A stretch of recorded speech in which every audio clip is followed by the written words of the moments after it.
Ceci est un livre audio autogénéré par Google. Zoosémiotique, collection dirigée par Astrid Guillaume. La collection Zoosémiotique accueille les travaux sur les animaux de chercheurs et d'experts en sciences humaines et sociales, sciences du vivant, sciences médicales et sciences des technologies. Zoosémiotique s'entend donc ici aussi bien comme spécialisation des sciences du langage permettant toutes les formes de théorisation des signes émis par les animaux, que comme axe de recherche transversal ouvert à toutes les disciplines académiques en lien avec les animaux. La collection Zoosémiotique possède un comité éditorial et un comité de lecture pluridisciplinaire composé d'universitaires membres du comité scientifique de la Société française de zoosémiotique, société savante transdisciplinaire.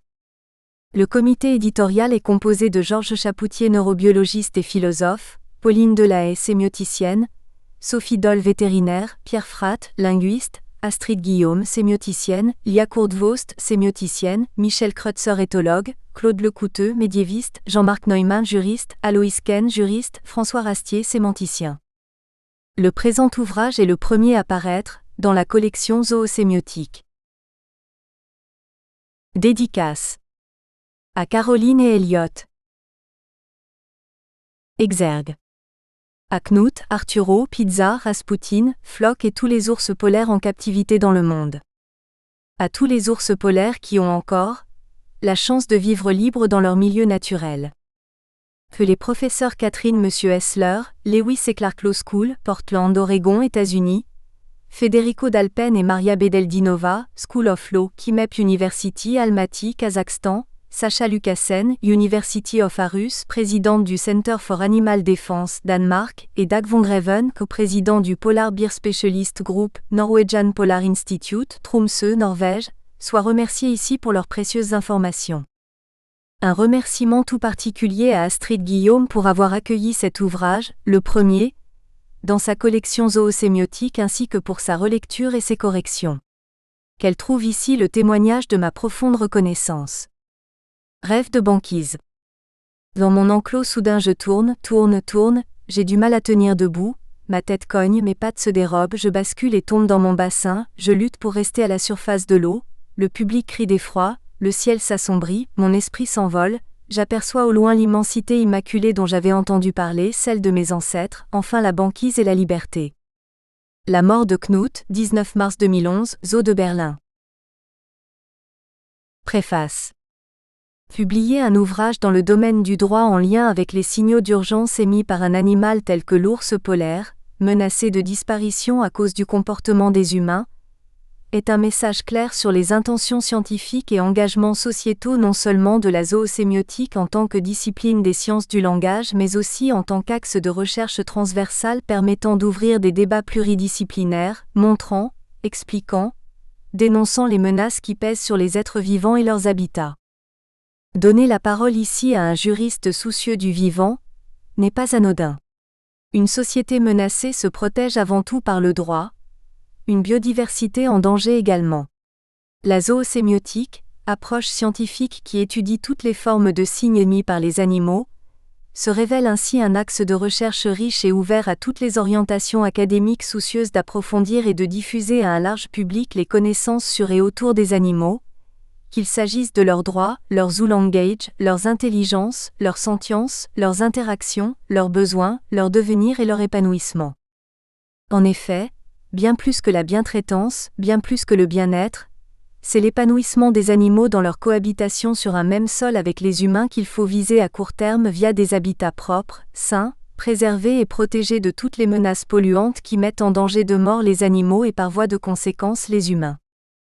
L'ours polaire, dont l'habitat disparaît littéralement sous nos yeux depuis plusieurs décennies, est devenu en peu d'années le symbole d'un réchauffement climatique dû à une seule espèce insouciante et destructrice, l'humain.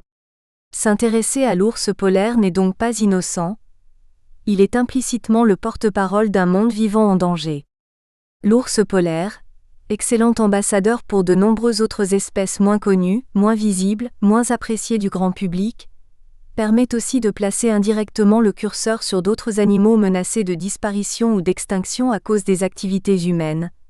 Bon nombre d'animaux se sont éteints devant nos yeux, d'autres sont menacés dans l'indifférence la plus totale des États et des politiques mondiales qui privilégient aujourd'hui encore l'économique sur l'écologique éthique.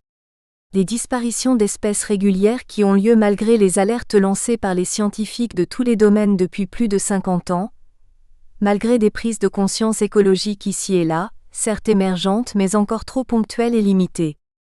Pourtant, une espèce qui disparaît, c'est une intelligence très sophistiquée qui disparaît à jamais, avec laquelle les humains perdent un lien précieux, une source d'inspiration et de connaissance, une possibilité d'interaction complice et respectueuse. Une espèce qui disparaît, c'est un petit ou un grand chaînon de notre relation au monde et à la planète qui disparaît pour toujours. Une espèce qui disparaît, c'est une perte considérable non seulement pour la biodiversité qui l'entoure mais aussi pour l'habitat qu'elle occupait, car tous les êtres vivants, du plus minuscule au plus gigantesque, ont une fonction sur Terre qui génère un effet papillon sur l'ensemble du vivant. Dans ce contexte de disparition et d'extinction de masse des espèces animalières, être conscient que l'humain n'est qu'un élément d'une immense chaîne naturelle dont il dépend, est crucial pour regarder le monde respectueusement, sans a priori ni sentiment de supériorité sur les autres espèces. Mais plus crucial encore est la prise de conscience que l'humain est l'unique élément de la chaîne du vivant à posséder le pouvoir décisionnel sur l'ensemble des autres êtres vivants. Ce pouvoir décisionnel passe par des mots-clés et des lois nationales et internationales. Penser des lois justes et prospectives passe par une désanthropisation de notre regard sur la biodiversité, pour la regarder en fonction de ses besoins propres à elle et non pas en fonction des besoins toujours grandissants et énergivores des humains. Dans ce contexte d'extinction des espèces, l'un des grands enjeux du XXIe siècle est de penser rapidement, d'appliquer strictement et de faire respecter sur le long terme ces lois d'éthique du vivant pour ouvrir vers plus d'interactions interspécifiques et intraspécifiques respectueuses et épanouissantes, tout en trouvant des accords internationaux qui permettent une protection efficace de la nature. Cette collection qui s'affiche résolument ouverte au plus grand nombre, à la transversalité comme à la spécialisation et à la théorisation, dans tous les cas, à une zoosémiotique ancrée dans une société responsable et éthique, sera une tribune de présentation d'espèces, d'idées, de théories, de projets. Véritable préoccupation du siècle, la protection des êtres vivants, la découverte des intelligences et langages des animaux et l'éthique que nous nous devons toutes et tous de développer dans les décennies qui viennent pour préserver ce vivant, les lois qu'il faudra repenser, adopter et respecter pour une meilleure prise en compte du danger qui menace la faune et la flore sont autant de sujets que cette collection abordera. L'ours polaire, tel que présenté ici par Jean-Marc Neumann, est le plus beau symbole encore vivant d'une région, l'Arctique, et d'une planète aux espèces animalières de plus en plus menacées que le droit et les lois peuvent contribuer à préserver et à protéger. Astrid Guillaume. Sorbonne Université. Introduction. Il est le seigneur de l'Arctique, l'éternel vagabond des solitudes glacées du Grand Nord, Nanuk, un esprit dans la mythologie inuite. L'ours polaire fascine. Il étonne par sa formidable adaptation à l'un des milieux les plus inhospitaliers de la planète. Il interroge l'humain sur l'empreinte laissée par lui sur l'écosystème du plus grand carnivore terrestre. La lutte contre le réchauffement climatique a trouvé en lui le symbole d'une nature encore vierge à préserver. Plus sans doute qu'aucun autre animal, il est devenu en moins de 20 ans une icône dont les scientifiques, les médias, les ONG, les politiques se sont largement emparés, parfois en exagérant ou à l'inverse en minorant les menaces qui hypothèquent son avenir. Contrairement à d'autres grands prédateurs tels que l'ours brun ou le loup par exemple, l'ours polaire en tant qu'espèce n'est pas l'objet de campagnes hostiles de lobby au service d'intérêts catégoriels ou de la part des populations vivant en contact direct avec lui. Sa conservation fait l'unanimité. C'est rare pour un grand prédateur. Cela s'explique en partie par son territoire quasiment vierge de communautés humaines. L'existence de l'ours polaire et son droit légitime à pouvoir vivre dans un écosystème préservé est largement admis par les humains. Cela n'empêche cependant pas des prélèvements ciblés, des abattages justifiés par la légitime défense et l'instauration de quotas de chasse durables dans certains États de l'Arctique. De même, la volonté de préserver le grand prédateur ne fait pas obstacle à un développement économique durable de l'Arctique nécessaire aux peuples autochtones. Après avoir constaté que la population d'ours polaires était gravement mise en danger à la suite d'une chasse excessive entre la fin du XIXe et les années 60, les pays riverains de l'Arctique ont su réagir à temps, en pleine guerre froide, par la mise en place d'un accord multilatéral dès 1973 puis par des accords bilatéraux ainsi que par des réglementations nationales et régionales. L'objectif alors était de protéger l'ours polaire de l'extinction en assurant une gestion durable de l'espèce. Cette protection est cependant relative et hétérogène. Des approches différentes et différenciées de la protection, selon les États. En outre, la protection de l'ours polaire suppose que les estimations quant à sa population globale existent et soient fiables. Or, le nombre d'individus et le statut de conservation de l'espèce font l'objet, notamment au cours de la dernière décennie, de vifs débats qui opposent défenseurs de l'espèce et climato-sceptiques, scientifiques et peuples autochtones. L'ours polaire est aujourd'hui plongé au cœur d'enjeux qui dépassent la seule préservation de l'espèce. L'Arctique est une région stratégique, non seulement pour les États riverains mais également pour d'autres dont en premier lieu la Chine. La richesse de son sous-sol, notamment en hydrocarbures, la perspective d'une libération des glaces d'été rendant le développement du transport maritime par les voies du nord-est, du nord-ouest et même transpolaire, via le pôle Nord, constituent des menaces potentielles pour l'espèce.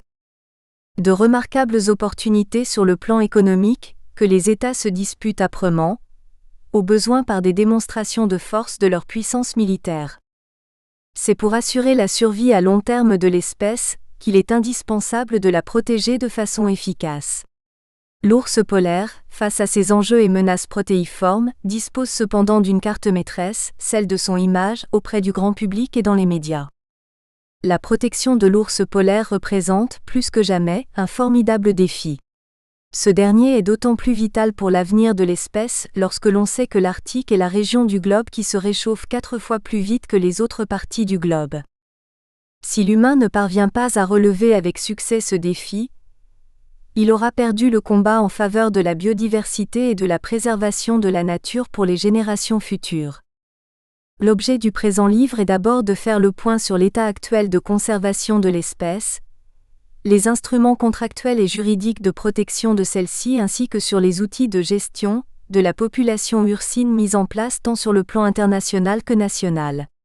Il abordera ensuite les signaux d'alerte que constituent les enjeux dont son habitat, l'Arctique, est actuellement l'objet ainsi que les menaces multiples susceptibles de mettre en péril la survie de l'ours polaire à long terme et son statut de roi de l'Arctique. 1. L'ours polaire, exemple d'une adaptation remarquable à un environnement inhospitalier. L'appréhension d'une espèce et de son statut de conservation suppose une compréhension suffisante des caractéristiques scientifiques de celle-ci, ainsi que de son mode de vie. À nom taxonomique. En 1773, le capitaine britannique Constantine Phipps, lors de son expédition dans l'archipel du Svalbard, fut le premier à décrire l'ours polaire en tant qu'espèce distincte de la famille des ursidés qui compte actuellement 8 espèces, et lui attribua le nom Ursus maritimus, ours marin. Son expédition est relatée dans le journal Voyage au pôle boréal, traduction française de A Voyage Towards the North Pole, paru en 1774. D'autres noms furent par la suite proposés, notamment celui de Ursus marinus, Pallas 1776, puis Ursus polaris, Shaw 1792, Ursus thalarcéteos, Gray 1825, corrigé ensuite en Ursus thalassarcto, Gray 1864. Ainsi que le mentionne Vladimir Randa dans L'ours polaire et les Inuits, page 38. Notrus Meyer distinguait au début du siècle 1908 5 espèces plus une variété d'ours polaires, à savoir Thalassarcto maritimus, Thalassarctos ogroenlandicus, Thalassarcto labradorensis, Thalassarcto spitzbergensis, Thalassarcto genaensis et Thalassarcto maritimus varungavensis. Ce n'est qu'en 1964 que, sur proposition du scientifique finlandais Björn Kurten, le nom d'Ursus maritimus, ou ours marin, fut définitivement retenu. C'est celui utilisé aujourd'hui par la communauté scientifique pour désigner l'espèce.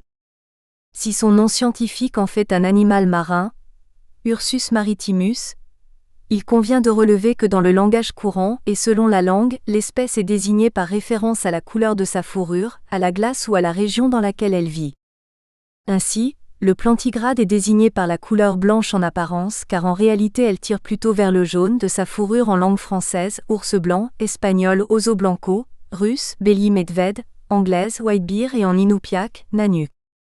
Il est désigné par référence à la glace qui constitue son univers en langue allemande, esbar, ainsi qu'en danois, islandais, norvégien et suédois, isbjörn. Enfin, il est désigné par la région septentrionale dans laquelle il vit principalement en langue anglaise, polarbear, en allemand, polarbar et en français, ours polaire. Souvent, une langue utilise deux, voire les trois terminologies.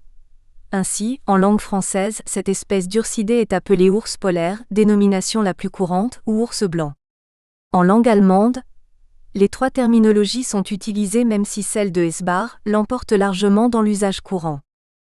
Il est intéressant de relever qu'aucune langue, à notre connaissance, n'utilise une terminologie faisant référence à la mer, à la nature d'animal marin de l'ours. L'ours polaire est-il d'ailleurs un animal marin ? Selon le droit américain États-Unis, la réponse est affirmative ainsi que nous le verrons au chapitre 7. Dans la réalité, et compte tenu de ses aptitudes physiques, l'ours polaire n'est pas à proprement parler un animal marin. Certes, il est un excellent nageur et peut parcourir des distances de plusieurs centaines de kilomètres en mer, mais il ne dispose pas des capacités physiques lui permettant de poursuivre des proies sous l'eau. Il vit et chasse principalement sur la mer, c'est-à-dire sur la banquise qui est de l'eau de mer gelée, solidifiée. Dans le cadre de cet ouvrage, nous utiliserons, sauf à de rares exceptions justifiées par le contexte, le nom d'ours polaire pour désigner l'espèce. B. Caractéristiques scientifiques de l'espèce. L'ours polaire est très souvent qualifié de plus gros carnivore terrestre.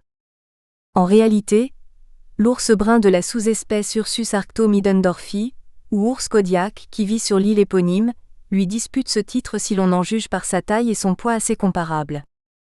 Celui que certains appellent l'ours blanc est au sommet de la chaîne alimentaire et vit principalement dans l'Arctique, région traditionnellement délimitée par le cercle polaire arctique situé à une latitude de 66°33 N. Cette zone représente une surface estimée à près de 21,02700 km². La définition de la région arctique serait en réalité plus étendue et regrouperait toutes les zones avec une courbe isotherme de 10 degrés Celsius en juillet, ce qui correspond à la limite géographique où poussent les arbres. Dans le cadre de ce livre, nous considérerons comme entrant également dans la définition de l'Arctique toutes les zones y compris subarctiques abritant une population d'ours polaires, ainsi que celles dans lesquelles des individus effectuent des incursions ponctuelles. La baie d'Hudson, bien que se situant à une latitude de 59°19 N, donc bien en deçà du cercle polaire, est un des lieux où l'on observe le plus grand nombre de représentants de l'espèce. L'ours polaire est un puissant prédateur qui, sur la banquise, ne connaît aucun ennemi naturel, à l'exception de l'homme. En pleine mer, il peut, en théorie, être la proie d'un grand prédateur marin, par exemple l'orque, bien qu'aucune preuve scientifique de prédation d'une orque sur un ours polaire n'ait jamais été rapportée, du moins jusqu'à présent. Contrairement à d'autres espèces de la famille des ursidés qui généralement préfèrent éviter les humains ou qui coexistent pacifiquement avec ces derniers, l'ours polaire peut s'attaquer à l'homme qui, selon les circonstances, peut devenir une proie. Ses caractéristiques morphologiques sont impressionnantes. Il mesure 2,40 à 2,60 mètres de longueur, pèse en moyenne entre 450 et 600 kg pour un mâle, avec des records pouvant aller jusqu'à 800 kg et même 1002 kg, un maximum observé en 1960 pour un ours tué en Alaska dans le Kotzebue Sound. Les femelles sont 2 fois plus petites, en moyenne 250 à 350 kg. L'ours polaire est presque exclusivement carnivore, à plus de 95%. Il se nourrit principalement de phoques annelés, Pusa hispida ou barbu, Erignathus barbatus, riche en graisse. Il sait cependant être opportuniste, selon les circonstances, et peut, lorsqu'il est contraint de rester à terre avant que la banquise ne se reforme, se nourrir d'œufs, notamment d'eider à duvet ou de guillemots de bruniche au Canada, de carcasses de baleines et de morses, essentiellement en mer des Tchouktches et au Svalbard, de déchets alimentaires divers récupérés dans les décharges situées à proximité de villages voire de chiens, lorsque l'ours s'aventure en zone habitée, de lichens et de baies. Non seulement l'ours polaire est puissant mais il est aussi très rapide avec des pointes de 50 km/h sur de courtes distances, car il s'échauffe vite. Il est également un excellent nageur, certains individus pouvant entreprendre de très longues distances en pleine mer, jusqu'à 687 km en 10 jours, record relevé en mer de Beaufort. L'espérance de vie de l'espèce en liberté est en moyenne de 15 à 20 ans. En captivité, un individu peut atteindre en moyenne 30 voire 35 ans. C'est la population d'ours polaires. Toute politique de protection d'une espèce nécessite au préalable une estimation réaliste de sa population. Or, dans le cas de l'ours polaire, un recensement précis est impossible en raison de l'immensité de la surface habitée par l'espèce. Même une estimation fiable de la population est extrêmement complexe, car elle exige des moyens considérables, tant humains que matériels. L'accès aux zones fréquentées par l'animal est en effet particulièrement difficile au regard de leur éloignement des régions habitées et des conditions climatiques très rudes qui nécessitent la mise en œuvre d'une logistique extrêmement coûteuse. Hélicoptères, avions, brise-glace. À défaut d'un comptage précis, des estimations peuvent néanmoins être établies. Elles demeurent toutefois plus ou moins fiables selon les sous-populations concernées, et sont l'objet de vifs débats opposant les scientifiques entre eux, ainsi que ces derniers d'une part et les peuples autochtones d'autre part. Quant aux climato-sceptiques, ceux-ci contestent les estimations de la communauté scientifique et considèrent que l'ours polaire se porte bien et que l'espèce serait même en train de croître. Le Polar Bear Specialist Group, PBSG, de l'UICN Union internationale pour la conservation de la nature, est entre autres chargé de recenser les ours polaires ou, à tout le moins, tenter d'établir une estimation la plus fiable possible. 19 sous-populations d'ours polaires ont été recensées à ce jour. Baie d'Hudson Sud, baie d'Hudson Ouest, bassin de Fox, détroit de McClintock, golfe de Boothia, détroit de Lancaster, baie de Baffin, détroit de Davis, détroit de Melville, mer de Beaufort Nord, baie norvégienne, bassin de Kane, Groenland oriental, mer de Beaufort Sud, bassin arctique, mer des Tchouktches, mer de Laptev, mer de Kara et mer de Barents. Selon l'UICN, il ne s'agit cependant pas d'unités démographiques distinctes mais plutôt d'unités de gestion distinctes. À lui seul, le Canada héberge 60% de la population globale d'ours polaires. On mesure bien dès lors la lourde responsabilité qui repose sur cet État dont les actions déterminent en partie le futur de l'espèce. Les 19 sous-populations sont réparties en 4 écorégions, divisées en catégories selon la glace marine, confère l'ONG Polar Bear International. La glace saisonnière, Seasonal Ice Ecoregion. Région où la glace fond complètement en été. Les ours doivent attendre la formation de la glace à l'automne afin d'avoir à nouveau accès à leur nourriture habituelle, phoque. La glace divergente du bassin polaire, Divergence Ice Ecoregion. Région où la glace marine après s'être formée le long des côtes se retire. Les ours ont le choix soit de rester sur la côte et de jeûner jusqu'au retour de la glace en automne, ou de rejoindre la banquise éloignée, ce qui les contraint à devoir nager sur de longues distances. La glace convergente du bassin polaire, Convergence Ice Ecoregion. Région où la glace s'accumule sur les côtes. Les ours ont un accès aisé à leur nourriture. La glace de l'archipel, Archipelagos Ice Ecoregion. Région des îles situées à l'extrémité de l'Arctique canadien et du Groenland. La glace marine y est présente tout au long de l'été. Les ours y ont en permanence accès aux phoques. Le nombre d'ours polaires selon le PBSG, estimation de 2015, s'établit dans une fourchette de 22,000 à 31,000, soit une moyenne de 26,000 individus. La question principale pour mesurer l'évolution de la population est de savoir d'où l'on vient. Quelle était la population d'ours polaires avant que les scientifiques ne s'y intéressent? Pour cela, il faudrait avoir une idée assez précise du nombre d'individus qui composaient la population avant la chasse intense entre le XIXe siècle et les années 60. Hélas, il n'existe aucune estimation fiable avant les années 1970.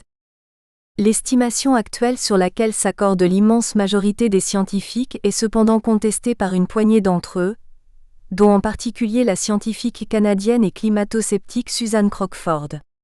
Cette dernière estime Confère chapitre 19 page 104 The Polar Bear Catastrophe That Never Happened, GWPF 2019, la population dans une fourchette de 5,000 à 15,000, moyenne de 10,000 individus dans les années 1960. Susan Crockford dans son livre conteste à la fois l'estimation du PBSG de 26,000 individus et l'affirmation selon laquelle leur nombre serait en baisse. Elle estime la population en 2018 à une moyenne de 39,226 individus, fourchette de 26,142 à 57,727, soit une augmentation de 56% de la population par rapport à l'estimation du PBSG de 1993 qui était de 25,000.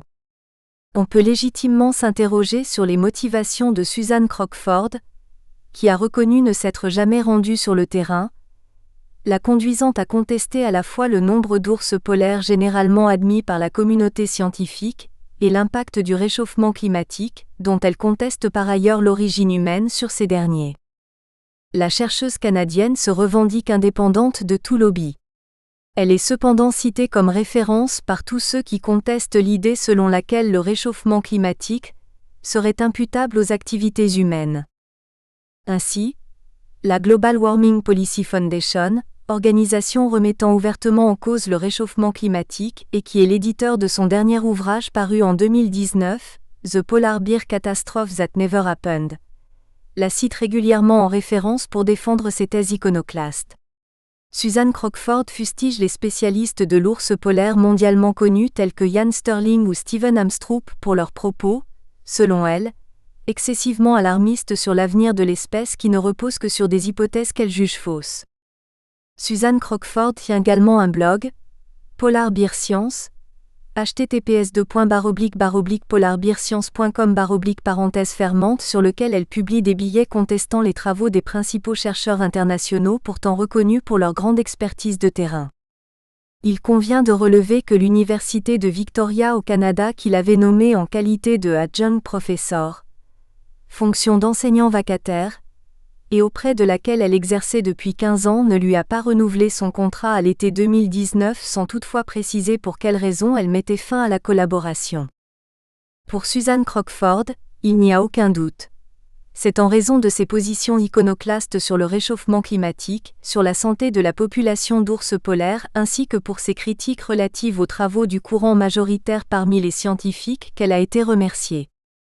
En conclusion, s'agissant de la population totale actuelle, il faut admettre que celle-ci est en toute objectivité loin de la catastrophe annoncée, elle progresserait même légèrement.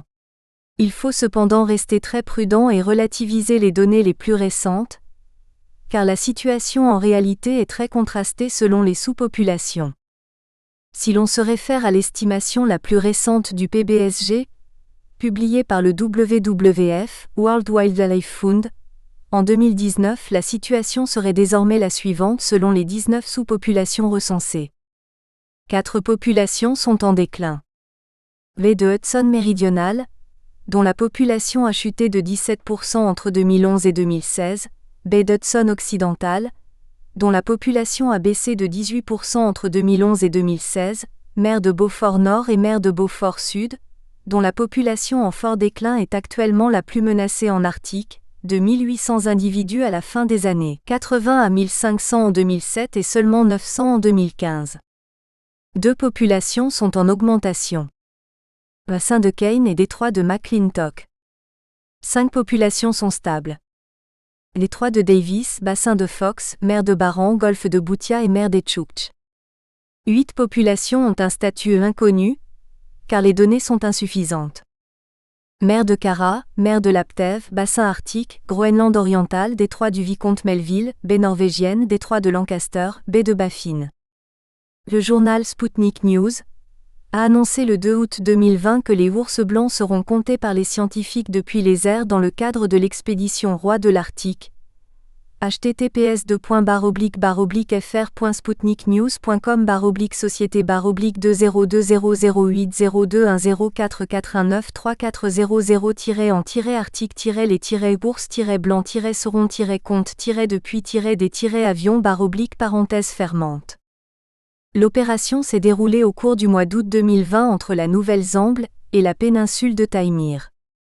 Elle doit permettre, outre le comptage des ours dans la zone, d'élaborer un plan de prévention des risques de rencontre avec les humains, compte tenu, notamment, des incursions de plus en plus fréquentes d'individus de l'espèce dans des zones habitées.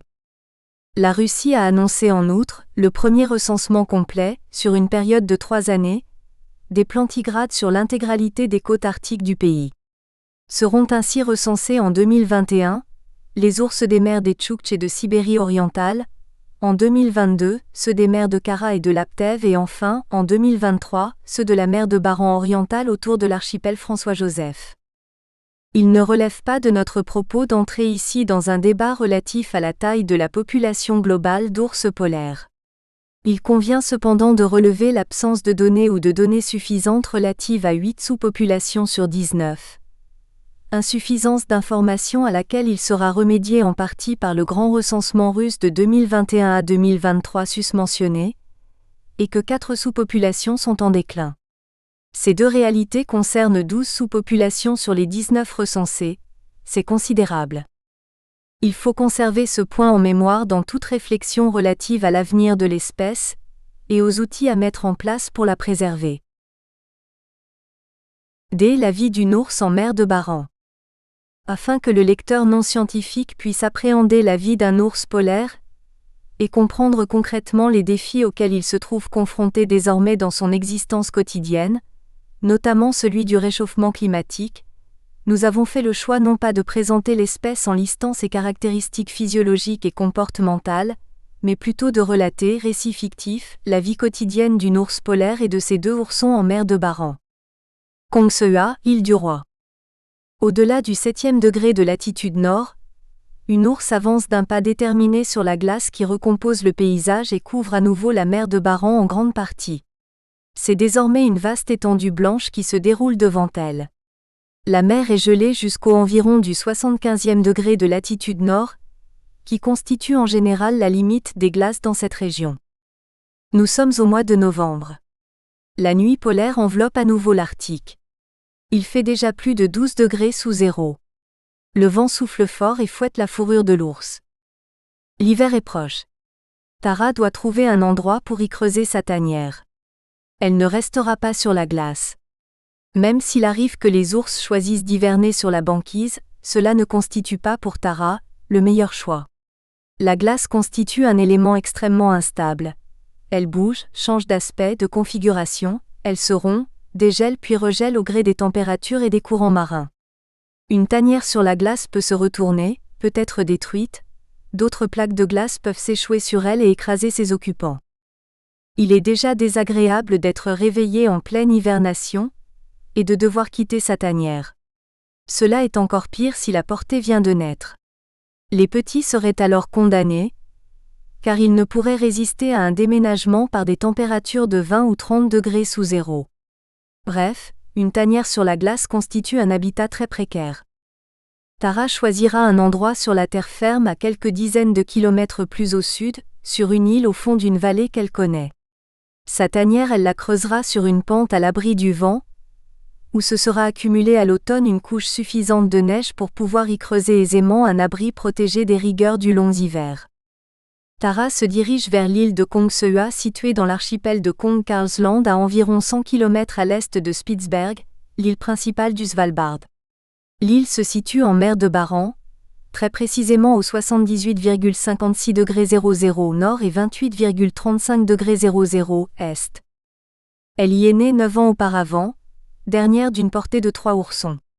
Sa mère, lorsqu'elle a donné naissance à Tara, avait déjà près de 22 ans, un grand âge pour une ours vivant en liberté. Un âge avancé certes, mais pas exceptionnel puisque selon certains chercheurs, une ours peut encore donner naissance à une portée jusqu'à l'âge de 27 ans et peut avoir au cours de sa vie 12 à 18 oursons au total. La vallée de Bogen, à l'ouest de ce rocher en forme de croissant perdu en pleine mer, d'une superficie de moins de 200 km², se trouve dans une zone montagneuse située pratiquement à mi-distance entre Cap Cobourg au nord et Cap Altman à la pointe sud de l'île. Elle y abrite plus d'une douzaine de tanières au kilomètre-carré, la plus forte densité que l'on ait pu observer au monde, avec celle de l'île Wrangel en Russie. Les tanières y sont parfois si proches les unes des autres que les ours peuvent, depuis le seuil de leur abri, observer leurs congénères quelquefois distantes de 30 à 50 mètres seulement. En outre, et cela constitue un atout majeur pour une ours à la recherche d'un havre de paix, l'île de Kongshua est une zone naturelle protégée dans laquelle aucun être humain ne peut se rendre ni même approcher à moins de 500 mètres sauf autorisation spéciale du gouverneur de l'archipel du Svalbard. L'homme, comme l'ours polaire, a reconnu le caractère tout à fait unique de cette zone. Il y a interdit dès 1939 la chasse à l'ours et ainsi, l'île est devenue un véritable sanctuaire. Tara y sera tranquille. Elle pourra y donner naissance en toute quiétude à sa deuxième portée. Tara fait partie des quelques 2650 ours qui constituent la sous-population de la mer de Barents, l'une des 19 sous-populations d'ours polaires que compte l'Arctique. Celle-ci occupe un territoire, en grande partie situé en mer, qui s'étend à l'ouest depuis l'archipel du Svalbard jusqu'à l'archipel François-Joseph à l'est, entre les 72e et 82e degrés de latitude nord et entre les 10e et 60e degrés de longitude est.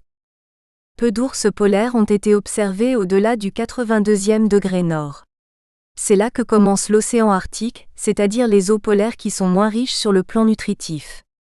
Elles attirent moins les phoques et par voie de conséquence également les ours dont ils représentent la nourriture quasi exclusive. Tara donnera naissance dans quelques semaines à l'abri des regards, des températures glaciales, des rafales et tempêtes de vent. Pendant qu'elle sera bien au chaud dans sa tanière, les autres ours resteront tout l'hiver à l'extérieur. Ils n'auront pas eu à constituer tout au long de l'été des réserves suffisantes pour pouvoir hiverner, contrairement aux femelles qui s'apprêtent à donner naissance à une portée et qui, elles, ne se nourriront pas durant de longs mois. Eux continueront à parcourir l'île et ses environs, et à chasser les phoques annelés. L'ours a parcouru des centaines de kilomètres depuis le printemps. Depuis que la première portée qu'elle a eue à l'âge de 6 ans, composée d'un mâle et d'une femelle âgée désormais de près de 2 ans et demi, l'a quittée en mai dernier pour mener sa propre existence. Elle a eu de la chance. Ces deux oursons ont réussi à affronter tous les dangers et à survivre. Pour la plupart des mères, la perte d'un ourson au cours de la première année est en quelque sorte devenue une norme naturelle à laquelle seules quelques exceptions échappent. Pour mesurer la chance de Tara, il convient de préciser que le taux de mortalité des oursons est de plus de 50% au cours des 12 premiers mois de leur vie. En général, une ours perd l'un de ses petits entre le printemps et l'automne. Tara était à nouveau, après le départ de ses deux oursons, prête à s'accoupler pour perpétuer l'espèce. C'est un enjeu majeur pour tous ses congénères.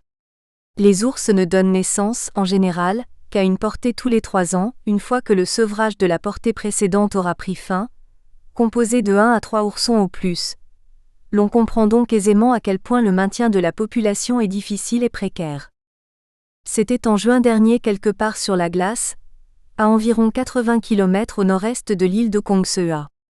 Cela faisait déjà près de 15 jours que Tara était suivie par 5 mâles, dont 2 jeunes adultes d'environ 4 à 5 ans. Après plusieurs combats opposant les rivaux, c'est le plus fort d'entre eux, un mâle d'une quinzaine d'années pesant près de 700 kg qui s'est imposé et a obtenu les faveurs de Tara. C'était lui qui était le mieux à même de transmettre les meilleurs gènes et donc les meilleures chances de survie à la future portée de l'ours. Tara et lui restèrent ensemble durant près d'une semaine. Ils partirent se réfugier durant cette période quelque part au nord-est de l'île de Kviteøya, où ils s'installèrent sur un petit promontoire à l'abri de la vue de leurs congénères. Puis, Tara et le gros mâle se séparèrent. Elle prit le chemin qui devait la mener à une zone de chasse prometteuse. Sa seule obsession durant tout l'été fut de s'alimenter en abondance pour accumuler de la graisse, afin de pouvoir affronter de longs mois sans pouvoir ni boire ni manger, donner naissance à une nouvelle portée et parvenir à la nourrir d'un lait riche en matières grasses. Elle aura ainsi parcouru plus de 500 km en restant constamment entre les 80e et 81e degrés de latitude nord, là où la glace subsiste encore en été. Sans glace, pas de phoques et donc pas de nourriture. Il était hors de question pour Tara de chasser en pleine mer, car le phoque est trop rapide et agile sous l'eau pour qu'elle ait la moindre chance de réussite. Les ours polaires, en raison de l'épaisseur de leur couche de graisse et de leur fourrure, s'échauffent très vite et en cas d'effort intense, peuvent mourir d'un arrêt cardiaque. Il leur faut donc en permanence économiser leurs forces et conserver leur énergie. Tara avait pour principal objectif durant l'été de prendre suffisamment de poids, afin de se constituer une épaisse couche de graisse. Elle a bien géré cette période délicate et essentielle pour elle et sa future portée. Tara a pris près de 200 kg pour en peser désormais un peu plus de 400. Il lui faut maintenant choisir le refuge pour abriter sa maternité. L'ours aborde désormais l'ouest de l'île de Kongseua et se dirige vers la vallée de Bogen. Cette vallée en forme de U se trouve au sud du plateau montagneux de Retziusfjellet, culminant à 320 mètres d'altitude. Entre septembre et juin, nous espérons que vous avez apprécié cet aperçu. Pour continuer à écouter ce livre audio sur Google Play Livres, utilisez le lien dans la description de la vidéo.